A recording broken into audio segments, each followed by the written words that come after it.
Ian Sanchez here from the Purpose Network, and I'm here with our good friend Stuart Williams, which I'm really happy to call a friend and glad to come by. He takes time out of his really busy schedule. He's been all over the U.S. Doing things, but that's nothing unusual for him because he's always involved in really big ideas. He's helped out at the College of Charleston with the social entrepreneurship group that we've had over there, influencing these young people. He is the co-creator of the whole thesis behind people, planet, and profit, which has been something that really is something to embrace all around the world. But tell us a little bit more about what it is that you do. Yeah, I'm happy to. So in the late 80s, this is how old I am and how far we go back. I was working in environmental conservation as my hobby. And I realized that the impact that we were able to have could be exponentially increased if we could find a way to develop a whole system that would introduce impact investors, you call them today. Back then, they were called socially responsible investors, social change architects and sustainability leaders with the work of environmental conservationists. And we found that to be true, that if an environmental conservationist took along a social change architect or someone in sustainability, we could have a greater impact. And so that led to work being done that in 1993 resulted in myself co-creating with a wonderful lady by the name of Susan Davis, the humanitarian environmental investment and business thesis of making a profit while making a difference. And that is extrapolated out today into what people call people, planet, and profit, if you're dealing with corporations, or if you're dealing with governments, people will call it people, planet, prosperity. So that work was pioneering in many ways. It's interesting that in 1993, when we took this thesis globally, the percentage of industry and government leaders on a global basis that would engage with this thesis was very low. 95% of them, quite frankly, felt that I should be institutionalized in some shape or form because they thought I was completely mad. Today, however, that percentage is probably 10%. So given that I haven't changed my stance one iota, one can only assume that the world is changing. Well, it's really interesting and encouraging to see so many of these millennials now kind of, asking questions and the idea of starting up a business that can actually make a profit, but at the same time have a social and environmental impact or both. Is something that I at least in my little circles, I'm seeing grow a little bit. So it seems like you catch on a little bit. I think it has caught on. I think it's caught on a global scale. We're still struggling with certain industries, for example, the hydrocarbon industry. If you look back throughout history of humankind, at least, you'll see that until really the mid-80s, when there was ever any wealth creation throughout the world, it was done on the back of either humanity through slavery and free labor, so to speak, or it was done on the back of the Earth's resources. It wasn't until the mid-80s that we really saw a shift in wealth creation to technology. Now, that alone has helped spark this movement on a global basis. And of course, now we're at an age where we don't have to rely on people voting with a conscience. It's migrated to the stage where it's now become common sense. The internet and the wonder of the ubiquity of information has really allowed people to realize that climate change, for example, is real. And whether or not it's real for you or it will be for your children or your grandchildren, it's real. The internet allows consumers and investors the opportunity to do their diligence on any product or service or investment that they would want to make in terms of, is that product, service, or investment being purposed by a company that mirrors the investor or the consumer's values and virtues. We're looking at 80 million millennials in the United States, 60% of which believe that corporate profit and investment returns should be values-based. Over the next 25 years, they'll inherit $30 trillion. They're becoming our leaders, decision makers, investors, donors to endowments and foundations, consumers. And so that's common sense, that if you don't align yourself with their values and virtues, then you won't be around for very long. Yeah, and when you talk about common sense, whether people want to buy into the science behind climate change or not, the idea of clean water or clean air makes a lot of sense on a bunch of different levels, on a quality of life level, on an economic level, on just a day-to-day basis. It makes sense that we'd want to have clean air, clean water, and you would consider that in any business model. And being in South Carolina, history can teach us a lot, where some of the wealthiest people in the world once lived, and on a system that was not sustainable.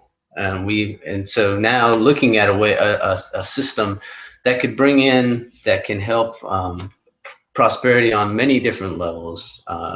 It makes sense to take a whole systems approach. And you're doing a lot of stuff in emerging markets as well, aren't you? We are. I think you bring up a good point. If you look at, take Pennsylvania. When Josiah White discovered coal there in the early 1700s, it didn't take long until 8 of the 10 wealthiest people in the world lived within a 50-mile radius of Bethlehem. And that was driven by coal. So we really entered what we can call today the hydrocarbon age. If you go back even further to the different ages that humanity has experienced, whether that be the Stone Age, the Iron Age, the Bronze Age, what you'll find is the Stone Age didn't end because they ran out of stones. Right. The Stone Age ended because technology found something different. Same with the bronze and iron, etc. And so when we look today at hydrocarbons and the creation of wealth that it undoubtedly created, the hydrocarbon age will not end because we run out of hydrocarbons. Technology will find a cheaper, cleaner, more efficient way, and it will leave a residue of stranded assets in the ground that will just never be used for the same purpose that they've been used to date. And when you look at that, emerging markets now have the ability to bypass the mistakes that we made, as they're doing with basic infrastructure like telecommunications. If you go to an emerging market today, they're not laying all the hard wires for telephones and televisions, etc. They've gone wireless. So they've bypassed that part of what we would have called the Industrial Revolution. Right. Similarly, when you work with emerging market leaders and government leaders, they see the flaw in raping their own land of the natural resources that they have. And it is therefore easier to get a government of an emerging economy to build their emerging market on the principles of people, planet, prosperity, because they do see that a rising tide can lift all boats. Now, we're not talking about communism here. Let's put that out on the table. Right. But we are talking about building communities in an environment where one identifies all the stakeholders up front: financial, the environment, your suppliers, your employees, the communities that surround your business, et cetera, and your entire supply chain, and developing progress and growth in a way where all those stakeholders are treated equally. And it's not that financial stakeholders are bad. They're actually really good and they're necessary, but they're not the only stakeholders. Right. And that's why we're able to work with emerging governments as we have. We were the first company in the world to get a foreign government of an emerging market to start building their economy 100% on the principles of people, planet, prosperity, and we're very proud of that. You know, I think about that.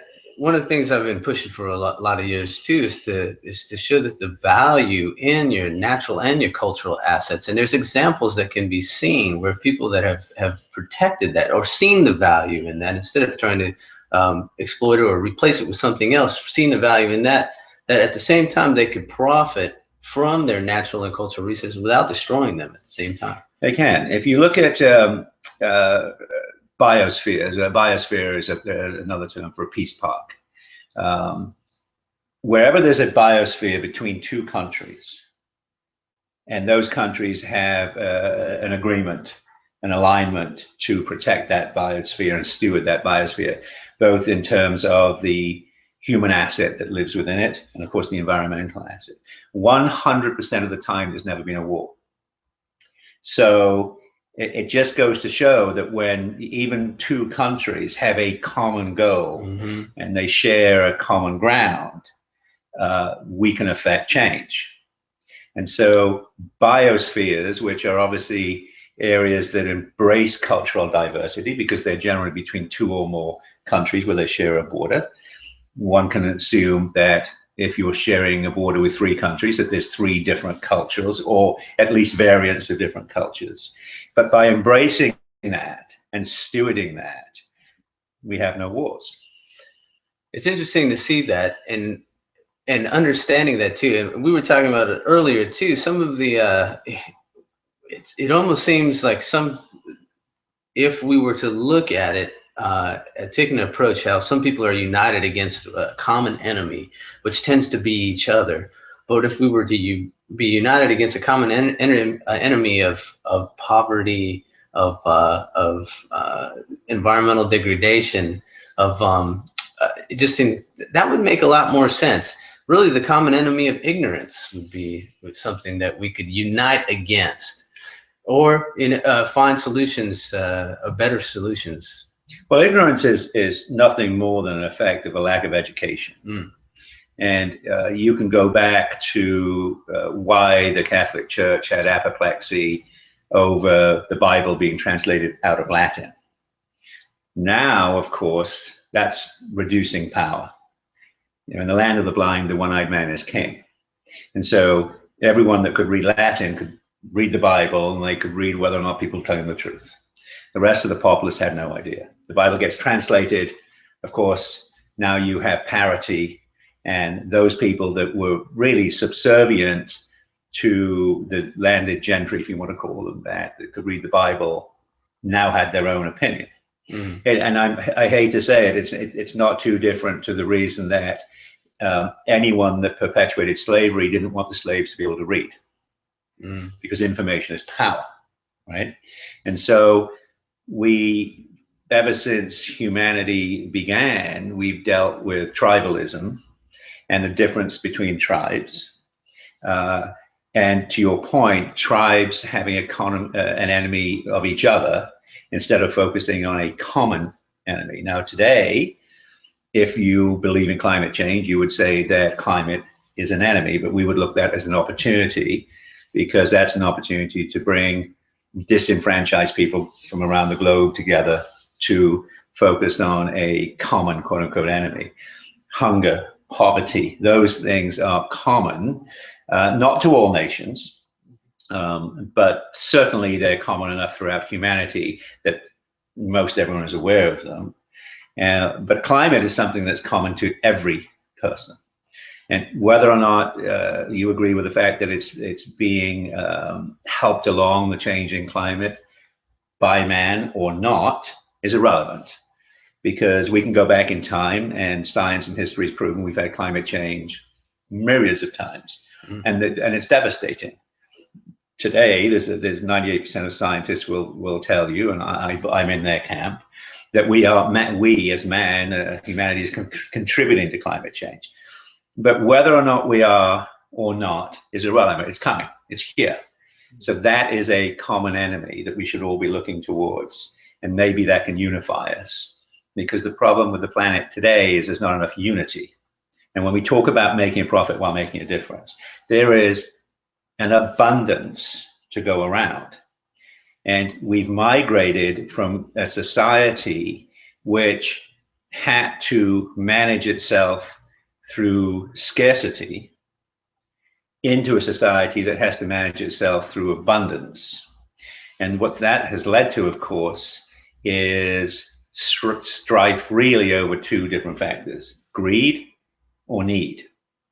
And the whole thesis of making a profit while making a difference is nothing more and nothing less than using humanitarian and environmental screens to ascertain what is the best way forward. And the thing is that people can profit from these types of things. Absolutely. I've seen too many times where you find a business community on one side and an environmental community on the other side, when really they're on the same team together. And it's not just environmental, but also. So there is a lot of value that's created if you conserve. If you conserve energy, if you conserve fuel, if you create less pollution, this also helps economically as well as it helps environmentally. Well, it does. If every leader of every organization, whether that be a corporate entity, whether it be a governmental organization, if they just increased their stewardship by 10%, of the human, environmental, and financial resources that they all have to use to run their ecosystem. Think about how much better that would be, right, for everybody. And what we're coming into an era now, as I mentioned earlier, where the millennials are more socially and environmentally conscious than my era. I was born in 1961, so I'm one of the last baby boomers. We were not that environmentally and socially conscious at their age, because we were taught that more is better. Okay, so of course in certain parts of the world where you have no food, you have no water, more is actually better when you're starting with zero. But in the developed world, this whole thesis of more is better has sort of got us where we are today. And I truly believe, and a lot of my colleagues do around the world as well, that the 80 million millennials, for example, are just 4.4% of the global millennial populace. So extrapolate that out, and now you've got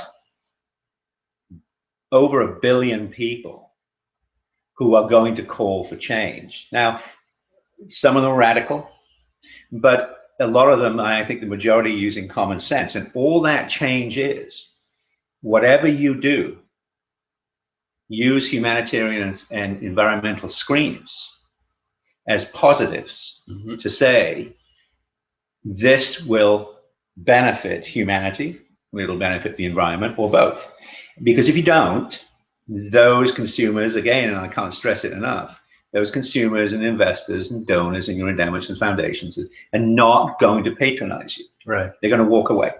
And you can no longer hide, because the advent of the internet gives us that ubiquity of information that allows us to do our research. So I can now go online and say to myself, I need a new sweater. Okay, great. I can look not only what store do I want to buy it from, right, because I'm going to go and look at the stewardship initiatives of the company that owns those stores. I can look at what manufacturer I want to buy it from, where in the world is it made, and I can make educated purchasing decisions, right, based upon those fundamentals. Everyone has a opportunity to contribute, and it is a benefit to have a more conscious population, and then that's, I guess, would be part of our deal. I do like what some of the things that you were doing with the Willow School, where you're talking about helping to transform education on a much better to some things that we're both passionate about, not only that, and then some of the stuff that you're doing on the banking side. But talk a little bit about the stuff that you're doing on the education or side of things. Sure. So as you know, Ian, we have a for-profit company, which is Endability, right, where we work with leaders of governments and corporations, and we help them embrace this whole thesis of making a profit while making a difference. And in fact, in every instance where we work with corporations, we actually find they make more money, not less, and they increase their brand value. And so within that, we are changing global finance. We want to transform global finance. And the way we think it can be done is by transforming investment banking. So we're building the investment bank of the future. Will be launched next year. But everything that we do is predicated upon education, because we need to educate, we need to change education so that the young people of the world are not educated like you and I were, which was learn this without any context. And moreover, they didn't really teach us to think. They taught us. And there's a big difference between teaching us and teaching us to think. So after 2 years of doing a lot of diligence, actually close to 3 years, we found a school in New Jersey called the Willow School, and anyone that's listening to this can go to the Willow School, no, willowschool.org, I beg your pardon. And to us, it's the greatest school we've ever come across. It's founded by a wonderful, wonderful human being. Her name is Gretchen Johnson. She goes by Pearl Johnson. It is a school that's built upon in-place learning. The teaching methodologies were designed by her and her team. The curriculum was designed by her and her team. It is pre-K through 8th grade. And when these students graduate, they are fully aware of themselves. They're fully aware of who they are. They're fully aware of their interconnection with everyone else in humanity and with themselves and the planet. They understand why and how we must heal the rifts within humanity, between humanity and the planet. And they take total responsibility for their thoughts and their actions. And the curriculum is built about learning through the environment and learning through nature. So we have now started working with Pearl and the school. Pearl has decided that she wants to gift both the teaching methodologies and the curriculum to the rest of the world. And that initiative starts on April the 22nd next year, which also coincides with the official opening of the school's 20,000 square foot living building. They're the first school in the world to build a living building on campus. And it's absolutely remarkable. And we're really excited because you mentioned the word ignorance earlier. Ignorance only comes from a lack of education. Now, it can also come from an education that is grounded in a teaching methodology that's archaic. I don't think there's going to be too much argument that what we have is a little bit outdated. It's outdated. It's outdated. It comes from an industrial age where education was purposed to an end. Right. Where we believe that education is the beginning, because if you actually teach people to think when they leave school, they're not ending their education; they're actually starting their education. Right. Right. And it's a different approach, right? So we're very, very excited. We have already got traction for the Willow School in South America, Europe, and in China, in fact. Yeah, we can definitely do a lot more. I think there's so much more. It's always it's such a pleasure to have Stuart come by and really enlighten us in a lot of different ways. There's so much going on. I'm sure we're going to hear a lot more from him in the future, and we are looking forward to seeing some of these world-changing things. You really get a sense that you can change the world once you've had a few minutes with Stuart. Oh, wonderful. So, let me finish with one thing. Please do. If there's any millennials listening to this, you should know that you have the ability to build the next great superpower. I don't think that the next great superpower will be a country. I think it's going to be 3 billion disenfranchised people globally who can affect change. So if you're a millennial and you're sitting out there, think of all the examples throughout history of small groups of purpose collaborators who have changed the world, and very quickly. The first monotheistic religion was started by 3 people. Christianity was started by 13 people. 56 people signed the Declaration of Independence. All of those aforementioned had something in common. They stood in front of a disenfranchised populace that felt there was a better way. Of course, they had a message that resonated, that allowed them to engage with followers. And of course, they all displayed the passion required in order to get their followers to embrace. What they didn't have was access to 3 billion people with the click of a button. You all as millennials do. Think of the future in terms of what you can do with that. That could just go on forever. It could. It could. Thank you for joining us, if you did. And again, check out more about Endability at endability.com. Endability.com, and our foundation is the Alabaster Jar Foundation, which is at alabasterjarfoundation.org. Wonderful.